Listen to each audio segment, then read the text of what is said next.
കവിഞ്ഞൊഴുന്ന അനുഗ്രഹത്തിലേക്ക് ഒരിക്കൽ കൂടെ സ്വാഗതം. പ്രിയപ്പെട്ടവരെ, കർത്താവായ യേശു ക്രിസ്തു ഈ ലോകത്തിൽ വന്നത് ഒരു പ്രത്യേക ഒരു സംഘടന ഇവിടെ ഉണ്ടാക്കാൻ വേണ്ടിയല്ല.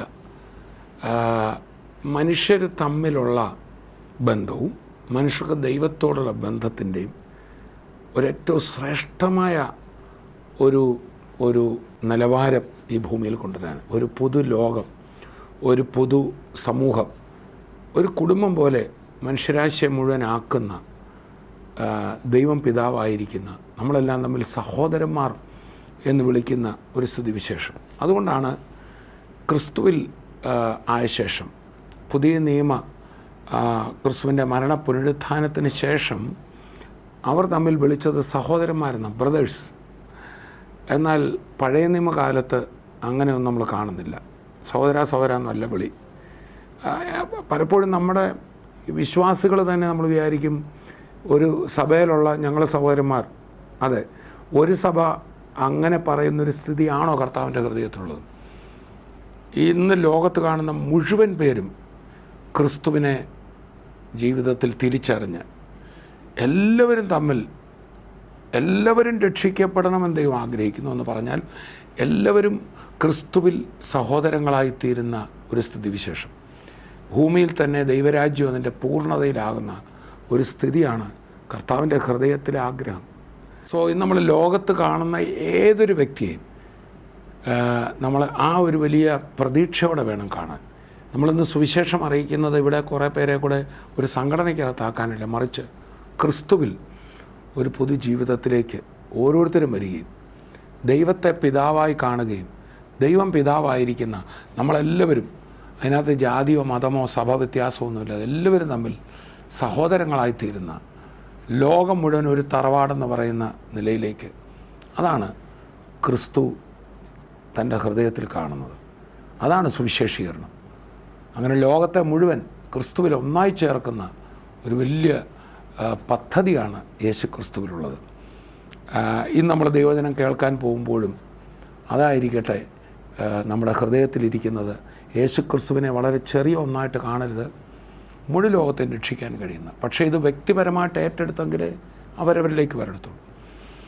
എല്ലാവരും അങ്ങനെ ആയിത്തീരണമെന്നാണ് കർത്താവിൻ്റെ ആഗ്രഹം. എല്ലാവരുമായി തീരുമോ അതെനിക്കറിയില്ല. പക്ഷേ ഓരോരുത്തരും ഈ ക്രിസ്തുവിൽ ഒരു പുതുജീവിതത്തിലേക്ക് വന്ന് പുതിയൊരു മാനവികത, നമ്മളൊക്കെ തമ്മിൽ പുതിയൊരു ബന്ധം, കയ്പും പകയും പിണക്കവും അല്ല, ക്ഷമയും സഹനവും സന്തോഷവും ഒക്കെയുള്ള ഒരു പുതിയ ലോകമാണ് ക്രിസ്തുവിൽ കർത്താവ് പദ്ധതിയിടുന്നത്. അതാണ് ദൈവരാജ്യം. ആ ദൈവരാജ്യത്തിൻ്റെ പൂർണ്ണതയാണ് ഈ ലോകത്തിന് ശേഷം സ്വർഗത്തിൽ നമ്മൾ അനുഭവിക്കാൻ പോകുന്നത്. നമുക്കിന്ന് ദൈവവചനത്തിലേക്ക് കടക്കാം. ഇന്ന് വചനം കേൾക്കുമ്പോൾ ആ ഒരു വലിയ ഉന്നത കാഴ്ചപ്പാടോടുകൂടെ നമുക്ക് വചന സന്ദേശം കേൾക്കാം, ദൈവവചനത്തിലേക്ക് കേൾക്കാം.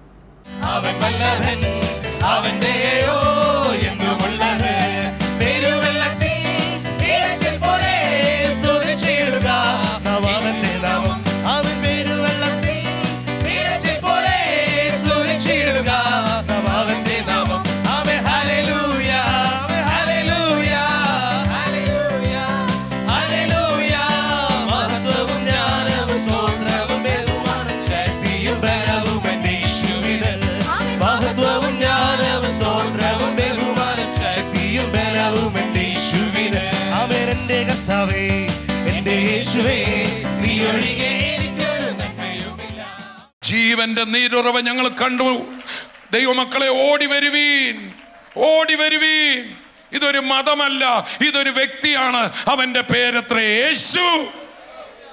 Price the lord. അവൾ കൊടുക്കുന്നവളായി മാറിയില്ലേ? അതാണ് അവിടെ ഇരിക്കുന്ന സ്ത്രീ താൻ പാത്രം വെച്ചിട്ട്. ആ ഭാഗം നമുക്കൊന്ന് വായിക്കാം. യോഹന്നാൻ 4:28. അനന്തരം സ്ത്രീ പാത്രം വെച്ചിട്ട് പട്ടണത്തിൽ ചെന്ന് ജനങ്ങളോട്, ഞാൻ ചെയ്തതൊക്കെയും എന്നോട് പറഞ്ഞൊരു മനുഷ്യനെ വന്ന് കാണുവീൻ, അവൻ പക്ഷെ ക്രിസ്തു ആയിരിക്കുമോ എന്ന് പറഞ്ഞു. Price the Lord. അവള് യേശുവിനെ കുറിച്ച് പട്ടണത്തിൽ ചെന്ന് പറയുകയാണ്. അവളുടെ ദാഹം അവള് മറന്നുപോയി, കൊടുക്കുന്നവളായി മാറി. ഉറക്കെ പറഞ്ഞ കൊടുക്കുന്നവളായി മാറി. ഒറ്റ നിമിഷം കൊണ്ട് അവളെ ഒരു വിതയ്ക്കുന്നവളാക്കി കർത്താവ് മാറ്റി. ആദ്യം നിനക്ക് തന്നിട്ടേ നിന്നെ കൊടുക്കാൻ കർത്താവ് പറയത്തുള്ളൂ. ചിലപ്പോൾ കർത്താവ് ഇപ്പം കയ്യിലുള്ള എന്തുണ്ടെന്ന് ചോദിക്കും. ബാലകൻ പറഞ്ഞു, എൻ്റെ കയ്യിൽ 5 അപ്പമുള്ള, ആദ്യം നീ അതൊന്ന് കൊടുത്തു നോക്ക്. കൊടുത്തപ്പോൾ അത് 5000 പേർക്ക് കൊടുക്കുന്ന ഭക്ഷണമായി വർദ്ധിച്ചു വന്നു. ഹല്ലേലൂയ. ഇന്ന് നമ്മുടെ കയ്യിലുള്ള അല്പമില്ലേ, അതും കർത്താവ് തന്നതാ. ഒന്നും എൻ്റെ കയ്യിലില്ലെന്ന് പറയരുത്.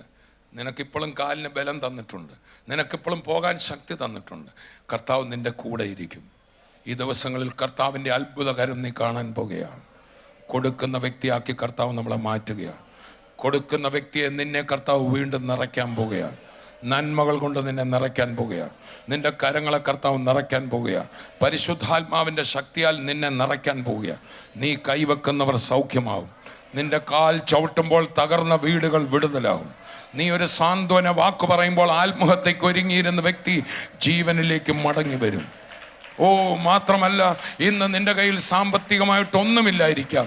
എന്നാൽ ഈ കർത്താവിൻ്റെ സന്നിധിയിൽ വന്ന നിന്നെ, കൊടുക്കുന്നൊരു മനസ്സുള്ള നിന്റെ കരങ്ങളെ കർത്താവ് നിറയ്ക്കാൻ പോവുക. പത്രോസിന്റെ ശൂന്യമായ പടകിനെ നിറച്ചപ്പോൾ നമ്മൾ വായിക്കുന്നു, പത്രോസ് അടുത്തുള്ള വള്ളങ്ങളെ കൂടെ വിളിച്ച് അവർക്കും കൂടെ പകർന്നു കൊടുത്തതുപോലെ നിന്റെ ബിസിനസ്സിനെ കർത്താവ് നിറയ്ക്കാൻ പോവുകയാണ്. നിന്റെ വിദ്യാഭ്യാസത്തെ കർത്താവ് മാനിക്കാൻ പോവുക. നിന്റെ സാമ്പത്തിക വരവിനെ കർത്താവ് നിറയ്ക്കാൻ പോവുക. അനേകർക്ക് പകർന്നു കൊടുക്കുന്ന ഒരു വ്യക്തിയായി.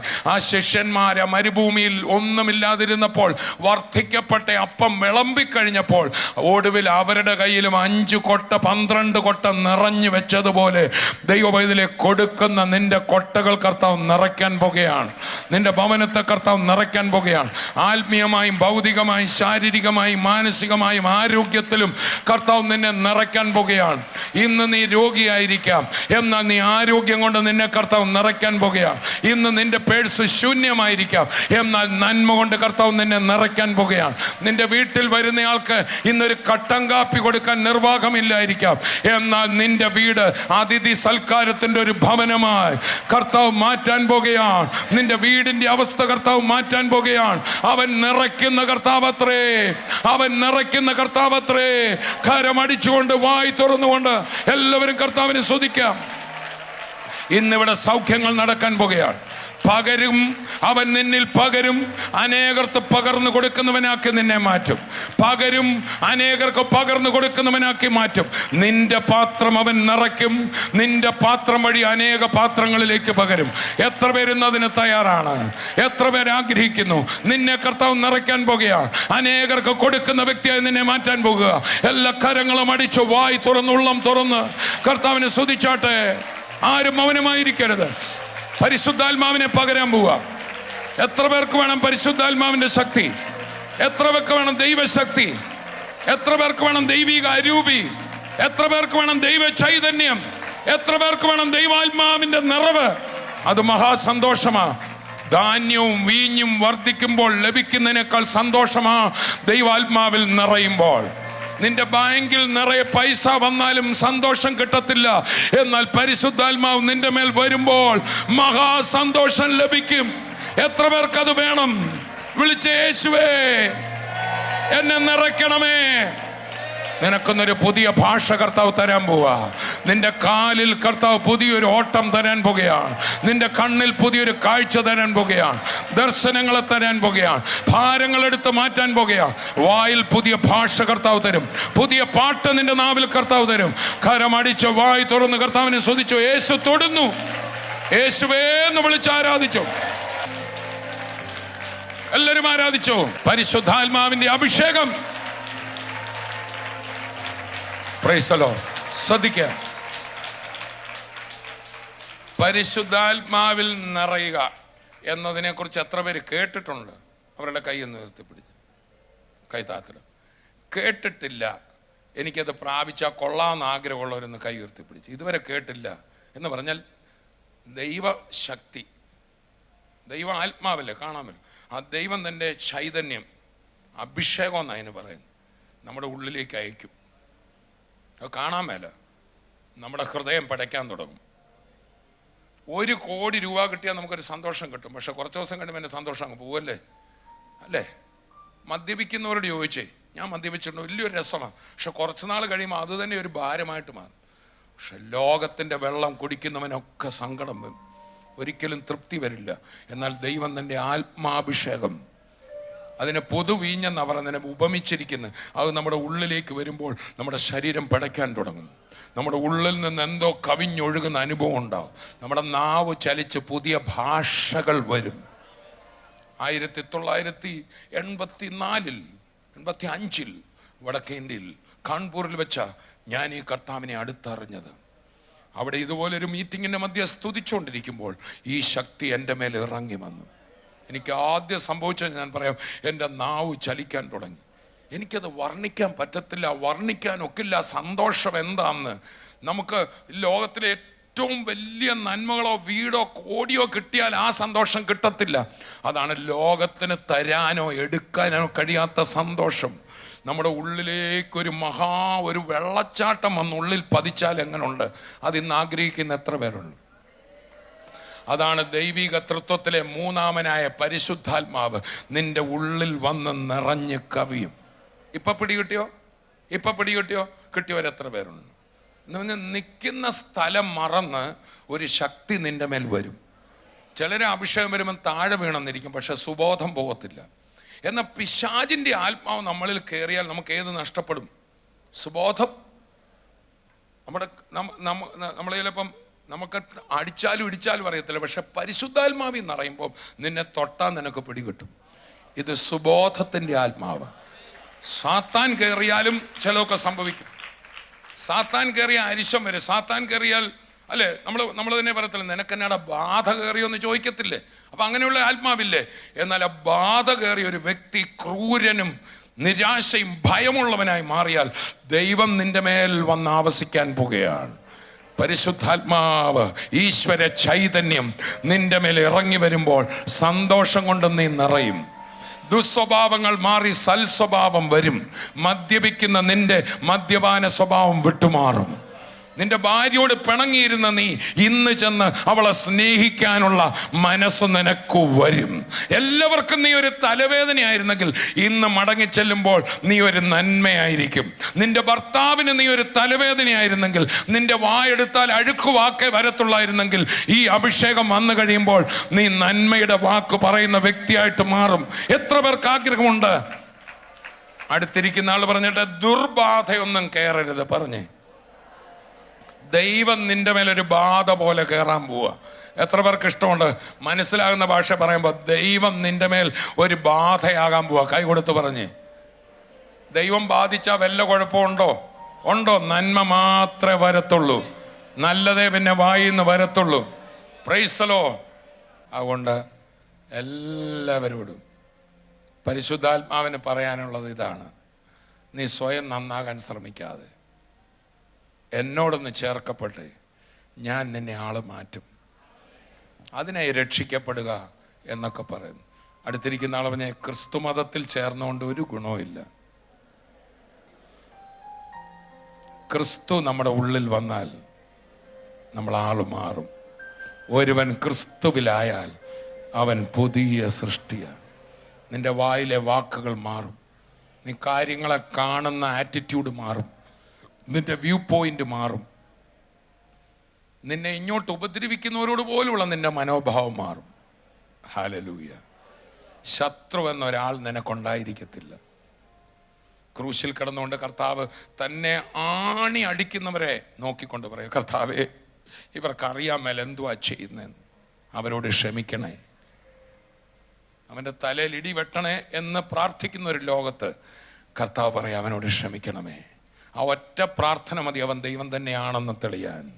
ദൈവത്തിന് മാത്രം അത് ചെയ്യാൻ പറ്റത്തുള്ളൂ. ആ ദിവ്യ സ്വഭാവം നമ്മളിലൂടെ തൻ്റെ പരിശുദ്ധാത്മാവിനാലാ പകരുന്നു. എത്ര പേർക്ക് ആത്മാവിൽ നിറഞ്ഞാൽ കൊള്ളാവുന്ന ആഗ്രഹമുണ്ട്? എത്ര പേർക്ക് വേണം ഈ പരിശുദ്ധാത്മാവിനെ? ദൈവ സ്വഭാവം നമ്മളിലേക്ക് പകരുന്ന പരിശുദ്ധാത്മാവിനെ വേണ്ടിവർ കൈ ഉയർത്തിപ്പിടിച്ച് അവരോട് പറ, പിന്നെ പഴയ പോലെ ആകാൻ ഒക്കത്തില്ലെന്നൊന്ന് പറഞ്ഞു, ഒന്ന് കൈ കൊടുത്ത് പറഞ്ഞു. ചില വിചാരിക്കായിരിക്കും ഈ മീറ്റിംഗ് കഴിഞ്ഞിട്ട് വേണം ചെന്ന് അവനായിട്ട് 2 കൊടുക്കാൻ. പരിശുദ്ധാത്മാവിനെ പ്രാപിച്ചാൽ ബുദ്ധിമുട്ടാവും. 1-2 പേരോട് പറഞ്ഞ പരിശുദ്ധാത്മാവിനെ പ്രാപിച്ചാൽ വളരെ ബുദ്ധിമുട്ടാവും. ഹല്ലേലൂയ. മീറ്റിംഗ് കഴിഞ്ഞ് പോയി 2 കൊടുക്കാൻ ഒക്കത്തില്ല. ഈ മീറ്റിങ്ങിൽ വെച്ച് തന്നെ ആ വ്യക്തിയോട് ക്ഷമിച്ച് പ്രാർത്ഥിക്കാനേ ഒക്കത്തുള്ളൂ. ഇതത്ര ക്രിസ്തീയത, ഇതത്ര ക്രിസ്തു പകർന്ന ആ രൂപാന്തരം. അത് മതപരിവർത്തനമല്ല, അത് വ്യക്തിയെ പാടെ പരിവർത്തനം ചെയ്യുക. ഒന്ന് രണ്ട് പേരോട് പറഞ്ഞ് ക്രിസ്തുവിലാകുക എന്ന് പറയുന്നത് കാര്യങ്ങളെ കാണുന്നത് മാറുന്നതാണ്. പ്രശ്നങ്ങളെ ഇനി ചെറുതായിട്ട് കാണും, ശത്രുക്കളെ നീ മിത്രങ്ങളായിട്ട് കാണും. ആരോടും വൈരാഗ്യമില്ല, നഷ്ടബോധങ്ങളില്ല, നിരാശയില്ല, പരിഭവമില്ല. ക്രിസ്തു അകത്ത് വാഴുന്ന ഒരു ജയത്തിൻ്റെ ജീവിതമായത്. എത്ര പേർക്ക് ആ ക്രിസ്തീയ ജീവിതം വേണം? ഒന്ന് കരം അടിച്ചൊന്ന് വായി തുറന്ന് കർത്താവിനെ സ്തുതിക്കുക. ക്രിസ്തീയ ജീവിതം സൗഭാഗ്യ ജീവിതം, കർത്താവിൻ കുഞ്ഞുങ്ങൾ ആനന്ദദായകം. ക്രിസ്തീയ ജീവിതം സൗഭാഗ്യ ജീവിതം, കർത്താവിൻ കുഞ്ഞുങ്ങൾ ആനന്ദദായകം. കഷ്ടങ്ങൾ വന്നാലും നഷ്ടങ്ങൾ വന്നാലും ക്രിസ്തേശു നായകൻ കൂട്ടാളിയാണ്. കഷ്ടങ്ങൾ വന്നാലും നഷ്ടങ്ങൾ വന്നാലും ക്രിസ്തേശു നായകൻ കൂട്ടാളിയാണ്. ക്രിസ്തീയ ജീവിതം സൗഭാഗ്യ ജീവിതം, കർത്താവിൻ കുഞ്ഞുങ്ങൾ ആനന്ദദായകം. ക്രിസ്തീയ ജീവിതം സൗഭാഗ്യ ജീവിതം, കർത്താവിൻ കുഞ്ഞുങ്ങൾ ആനന്ദദായകം. അന്ധകാരം ഭൂവിൽ വ്യാപരിച്ചിടുമ്പോൾ രാജാക്കൾ നേതാക്കൾ ശത്രുക്കളാകുമ്പോൾ, അന്ധകാരം ഭൂവിൽ വ്യാപരിച്ചിടുമ്പോൾ രാജാക്കൾ നേതാക്കൾ ശത്രുക്കളാകുമ്പോൾ, അഗ്നികുണ്ഡത്തിലും സിംഹക്കുഴിയിലും ദാനിയേലിൻ ദൈവമൻ കൂട്ടാളിയാണ്. അഗ്നികുണ്ഡത്തിലും സിംഹക്കുഴിയിലും ദാനിയേലിൻ ദൈവമൻ കൂട്ടാളിയാണ്. ക്രിസ്തീയ ജീവിതം സൗഭാഗ്യ ജീവിതം, കർത്താവിൻ കുഞ്ഞുങ്ങൾ ആനന്ദദായകം. ക്രിസ്തീയ ജീവിതം സൗഭാഗ്യ ജീവിതം, കർത്താവിൻ കുഞ്ഞുങ്ങൾ ആനന്ദദായകം. ഇത്ര നല്ലിടയൻ ഉത്തമ സ്നേഹിതൻ, നിത്യനാം രാജാവൻ കൂട്ടാളിയാണ്. ഇത്ര നല്ലിടയൻ ഉത്തമ സ്നേഹിതൻ, നിത്യനാം രാജാവൻ കൂട്ടാളിയാണ്. എന്തിനീ ഭാരങ്ങൾ, എന്തിനീ വ്യാകുലം, കർത്താവിൻ കുഞ്ഞുങ്ങൾ പാട്ടുപാടും. എന്തിനീ ഭാരങ്ങൾ, എന്തിനീ വ്യാകുലം, കർത്താവിൻ കുഞ്ഞുങ്ങൾ ഡാൻസ് ചെയ്യും. എന്തിനീ ഭാരങ്ങൾ, എന്തിനീ വ്യാകുലം, കർത്താവിൻ കുഞ്ഞുങ്ങൾ ഡാൻസ് ചെയ്യും. എന്തിനീ ഭാരങ്ങൾ, എന്തിനീ വ്യാകുലം, സന്തോഷിച്ച് നൃത്തത്തോടെ എല്ലാവരും ഡാൻസ് ചെയ്യും. എന്തിനീ ഭാരങ്ങൾ, പരിശുദ്ധാത്മാവിന്റെ ശക്തി, പരിശുദ്ധാത്മാവിനെ നിറയ്ക്കുക. നിനക്ക് ഭാരങ്ങളില്ല. ഈ ലോകം നിനക്ക് സന്തോഷം തരത്തില്ല, ലോകം നിനക്ക് തരില്ല, ഈ ലോകം നിനക്ക് തരില്ല.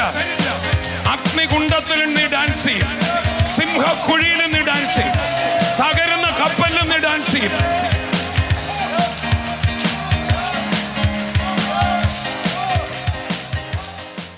യേശു ഉയർത്തു ജീവിക്കുന്നു എന്നൊരു തെളിവുകളാണ് ഈ അത്ഭുത സൗഖ്യങ്ങൾ. തീ പോലെ ഒരു അനുഭവം ഉണ്ടായി. അത് കഴിഞ്ഞപ്പോഴത്തേക്കും നന്നായിട്ട് ശ്വാസം എടുക്കാൻ പറ്റുന്നുണ്ട്. എന്നാൽ ഇന്നിവിടെ വന്നു പ്രാർത്ഥിച്ചു, കർത്താവ് അത്ഭുതകരമായ സൗഖ്യം കൊടുത്തു. ദർശനം കണ്ടു, കർത്താവ് അത്ഭുതം ചെയ്തു.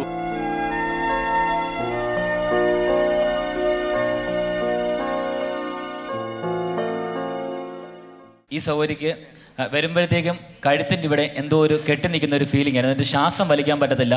അതായത് പോരാഞ്ഞിട്ട് ചെസ്റ്റിൻ്റെ അവിടെ ഒരു തടിപ്പും, വയറിന് കമ്പിക്കുന്ന കാരണം ഭക്ഷണം ഒന്നും കഴിക്കാൻ പറ്റത്തില്ലായിരുന്നു. എന്നാൽ ഇന്നിവിടെ വന്നു പ്രാർത്ഥിച്ചു, കർത്താവ് അത്ഭുതകരമായ സൗഖ്യം കൊടുത്തു. ചേർന്ന് കർത്താവിനെ സ്തുതിക്കാം. എനിക്ക് ഇവിടെ വന്നു കയറിയപ്പം തന്നെ പ്രാർത്ഥിക്കാൻ എനിക്ക് ബുദ്ധിമുട്ടായിരുന്നു. വയറും കയറി പെരുവി ഇവിടെ വന്ന് ഇത്ര ഒന്നും മുഴച്ചിരുന്നു, ശ്വാസം വലിച്ചു വിടാൻ നാളായിട്ടുണ്ട്. ഇത് 3-4 വർഷം കൊണ്ടുണ്ട്. ആഹാരം കഴിക്കാൻ പറ്റത്തില്ല. ഇത് വെള്ളം കുടിച്ചാൽ തന്നെ വയറും കയറി പെരുവി നെഞ്ചരിപ്പും ഇവിടെ വന്ന് മുഴച്ചു കയറി അങ്ങ് ഇരിക്കും. ഈ മുഴച്ചിരിക്കുന്നത് കാണാവോ? അങ്ങനൊക്കെ വീർത്തിരിക്കും. ഇപ്പം പ്രാർത്ഥിച്ചപ്പോൾ എന്താ അനുഭവം? ഇപ്പം പ്രാർത്ഥിച്ചപ്പോൾ ഇവിടത്തെ കെട്ടുവിട്ട് ശ്വാസം പോയി, വയറും ആശ്വാസമായി. കരമടിച്ച് കർത്താവിനെ സ്തുതി. വേറെ ഈ ആൻറ്റിക്ക് വളരെ 30 വർഷത്തോളമായിട്ട് ശ്വാസ തടസ്സമായിരുന്നു. ശ്വാസം എടുക്കാനായിട്ടുള്ള ബുദ്ധിമുട്ടുണ്ട്. സർജറി എല്ലാം കഴിഞ്ഞതാണ്. പക്ഷേ ഇപ്പോൾ പ്രാർത്ഥിച്ചുകൊണ്ടിരുന്നപ്പോൾ ആൻറ്റിക്ക് പ്രത്യേക ഒരു അനുഭവം ഉണ്ടായി. തീ പോലെ ഒരു അനുഭവം ഉണ്ടായി. അത് കഴിഞ്ഞപ്പോഴത്തേക്കും നന്നായിട്ട് ശ്വാസം എടുക്കാൻ പറ്റുന്നുണ്ട്. എത്ര വർഷമായിട്ടുണ്ടായിരുന്നു? 35 വർഷം കൊണ്ട് ഉണ്ടായിരുന്നു. അതിപ്പം വിടുതലായി. കരമടിച്ച് കർത്താവിനെ സ്തുതി. ഹോസ്പിറ്റലിൽ 4 വർഷമായിട്ട് കുഞ്ഞുങ്ങളില്ലായിരുന്നു ഈ സഹോദരിക്ക്. നമ്മുടെ ഒരു പ്രാർത്ഥനയ്ക്ക് വന്ന് പ്രാർത്ഥിച്ചു, കർത്താവ് അത്ഭുതം ചെയ്തു. സഹോദരി ഒരു ദർശനം കണ്ടു. അവിടെ പറഞ്ഞ ഒരു കാര്യം, സ്വർഗത്തിൽ അനേക കുഞ്ഞുങ്ങളെ ഇങ്ങനെ ഷെൽഫിനകത്ത് ഇങ്ങനെ അങ്ങനെ വെച്ചിരിക്കുന്നു. അത് കണ്ടോണ്ട് ഈ സഹോദരി അവിടുന്ന് ഒരു കുഞ്ഞിനെ ഇങ്ങനെ കയ്യിലെടുത്ത്, വിശ്വാസത്താൽ കുഞ്ഞിനെ എടുത്ത് ഇങ്ങനെ പിടിച്ചിരിക്കുന്നതായിട്ട് കണ്ടു. അങ്ങനെ ഒരു ദർശനം കണ്ടു. കർത്താവ് അത്ഭുതം ചെയ്തു. 4 വർഷമായി കല്യാണം കഴിഞ്ഞപ്പോൾ ഞാൻ കാണുക എൻ്റെ കയ്യിലൊരു ഓമനത്തുള്ള ഒരു കുഞ്ഞിനെ എനിക്ക് കൊണ്ട് തരുക, ഇങ്ങനെ കൈ വെച്ച് തരുക. ഞാൻ അങ്ങനെ കാണുക. അങ്ങനെ അടുത്ത മാസം ചെന്ന് നോക്കിയപ്പോൾ എനിക്ക് റിസൾട്ട് പോസിറ്റീവായി. ഇപ്പം ഞാൻ 7 months പ്രഗ്നൻ്റ് ആണ്. കർത്താവിനോട് ചോദിച്ചാൽ മതി, എല്ലാം അവിടെ ഇരിപ്പുണ്ട്. കുഞ്ഞുങ്ങളോ സൗഖ്യമോ എല്ലാം കർത്താവ് തരും. പ്രിയപ്പെട്ടവരെ, നാം കേട്ട ദൈവവചനത്തിലെ പോലെ, അതുപോലെ അത്ഭുത സാക്ഷ്യങ്ങളിലെ പോലെ ഇപ്പോൾ തന്നെ യേശു ക്രിസ്തുവിൻ്റെ അത്ഭുതകരം നമ്മുടെ ഓരോരുത്തരുടെ സമീപമുണ്ട്. ദൈവവചനത്തിൽ നമ്മൾ വായിക്കുന്നുണ്ട്, കർത്താവ് തൻ്റെ അടുക്കൽ വന്ന് എല്ലാവരെയും സൗഖ്യമാക്കി. യേശു ക്രിസ്തുവിൻ്റെ അടുക്കൽ വന്ന് എല്ലാവരെയും സൗഖ്യമാക്കി. അങ്ങനെയാണെങ്കിൽ ഇന്ന് നമ്മൾ വന്നിരിക്കുന്നത് ഒരു TV-യുടെ അടുക്കലല്ല, എൻ്റെ അടുക്കലുമല്ല നമ്മൾ വന്നിരിക്കുന്നത്, യേശു കർത്താവിൻ്റെ അടുക്കലാണ്. എബ്രായ ലേഖനം പറയുമ്പോൾ ഹാബേലിൻ്റെ രക്തത്തെക്കാൾ ഗുണകരമായി സംസാരിക്കുന്ന ഒരു രക്തത്തിന് അടുക്കലാണ് നമ്മൾ വന്നിരിക്കുന്നത്. ഹാബേൽ തന്നെ കൊന്ന കായീനോട് പ്രതികാരം ചെയ്യണമേ എന്ന് അവൻ്റെ രക്തം നിലവിളിച്ചപ്പോൾ യേശു എന്താണ് പറയുന്നത്? ഇവർ ചെയ്യുന്ന അന്ത അറിയായികയാൽ ഇവരോട് ക്ഷമിക്കണമേ. സോ എത്ര തെറ്റുപറ്റിയവർക്കും എനിക്ക് പറ്റിപ്പോയല്ലോ, ഞാൻ പാപിയാണല്ലോ, എൻ്റെ പ്രാർത്ഥന ദൈവം കേൾക്കുമെന്ന് പേടിക്കണ്ട. നമ്മുടെ പാപങ്ങൾ ക്ഷമിക്കണമേ എന്ന് പിതാവിനോട് പറയുന്ന ഒരു ശബ്ദമാണുള്ളത്. ധൈര്യത്തോടെ നമുക്ക് ചെല്ലാം. ഒത്തിരി തെറ്റുപറ്റി, വീഴ്ച സംഭവിച്ചു, പിന്മാറിപ്പോയി, ജീവിതം നശിച്ചുപോയി, ദൈവത്തെ ഉപേക്ഷിച്ചതാ ഒക്കെ ആയിരിക്കാം. പക്ഷേ യേശു ക്രിസ്തുവിലുള്ള ഏറ്റവും മഹാഭാഗ്യം, എത്ര ദൈവത്തിൽ നിന്ന് അകന്നു പോയവനും മനുഷ്യരാൽ വെറുക്കപ്പെട്ടവനും ധൈര്യത്തോടെ വരാം യേശുവിൻ്റെ നാമത്തിൽ, യേശുവിൻ്റെ കെയർ ഓഫിൽ. അങ്ങനെയാണെങ്കിൽ ആ രോഗം സൗഖ്യമാകും, പ്രതിസന്ധിക്ക് വിടുതലാകും. പുത്രൻ്റെ നാമത്തിലൊന്ന് ചോദിച്ച് അത്ഭുതം നടക്കും. പിതാവേ, ഞങ്ങളങ്ങനെ സ്തുതിക്കുന്നു. ദൈവമേ, അവിടുത്തെ തിരുമുമ്പാകെ വരുവാൻ ഞങ്ങൾക്ക് സ്വയമേ ഒരു ധൈര്യവുമില്ല. പക്ഷേ കർത്താവായ യേശു ക്രിസ്തുവിലൂടെ ഞങ്ങളുടെ പാപങ്ങൾ ക്ഷമിച്ച് അയോഗ്യരായ ഞങ്ങളെ യോഗ്യരാക്കി തിരുമുമ്പിൽ നിർത്തുകയാണല്ലോ. ഇന്ന് തിരുസന്നിധിയിൽ വന്നിരിക്കുന്ന ഓരോ മക്കളെ അവിടുന്ന് കാണുന്നു. കർത്താവ്, ഇപ്പോൾ ഞങ്ങൾ പ്രാർത്ഥിക്കുമ്പോൾ യേശു ക്രിസ്തുവിൻ്റെ നാമത്തിൽ രോഗബന്ധനങ്ങൾ അഴിയട്ടെ, അസ്വസ്ഥതകൾ വിട്ടുമാറട്ടെ. ഈ ദിവസങ്ങളിൽ നടന്ന മീറ്റിങ്ങുകളിൽ നടന്ന അതേ അത്ഭുതങ്ങളും സൗഖ്യങ്ങളും ഈ കേട്ടുകൊണ്ടിരിക്കുന്ന ഓരോ വ്യക്തികളുടെയും ശരീരത്തിൽ, മനസ്സിൽ, കുടുംബത്തിൽ വ്യാപരിക്കട്ടെ. സാമ്പത്തികമായ അസ്വസ്ഥതകൾ വിട്ടുമാറട്ടെ, ബിസിനസ് തകർച്ചകൾ. അതുപോലെ കർത്താവ്, ദിവസങ്ങളിൽ സ്കൂളിലേക്ക് പോകുന്ന മക്കൾക്ക് വേണ്ടി പ്രത്യേകം പ്രാർത്ഥിക്കുന്നു. അവരുടെ പുതുവർഷം അനുഗ്രഹത്തിൻ്റെ ഉയർച്ചയുടെ വർഷമായി തീരട്ടെ. അനുഗ്രഹിക്കുന്നു, കുടുംബജീവിതങ്ങളെ അനുഗ്രഹിക്കുന്നു. സകല നന്മകളാലും നിറയ്ക്കണം. പ്രാർത്ഥന ഘട്ടത്തിനായി നന്ദി. യേശു കർത്താവിൻ തിരുനാമത്തിൽ തന്നെ ആമേൻ. കർത്താവായ യേശു ക്രിസ്തുവിൽ കൂടെയുള്ള അത്ഭുത സൗഖ്യങ്ങൾ നടന്നിട്ടുള്ളത് വിശ്വാസത്താലൊന്ന് ഏറ്റെടുക്കണം. കർത്താവ് തരുന്ന വിടുതലുകൾ ഈ നമ്പറിൽ നിങ്ങൾ അറിയിക്കണം. അടുത്ത എപ്പിസോഡിൽ നമുക്ക് വീണ്ടും കാണാം. അതുവരെയും കർത്താവ് തൻ്റെ കൃപയിൽ നമ്മെ സൂക്ഷിക്കും. I bless you in Jesus name. Amen.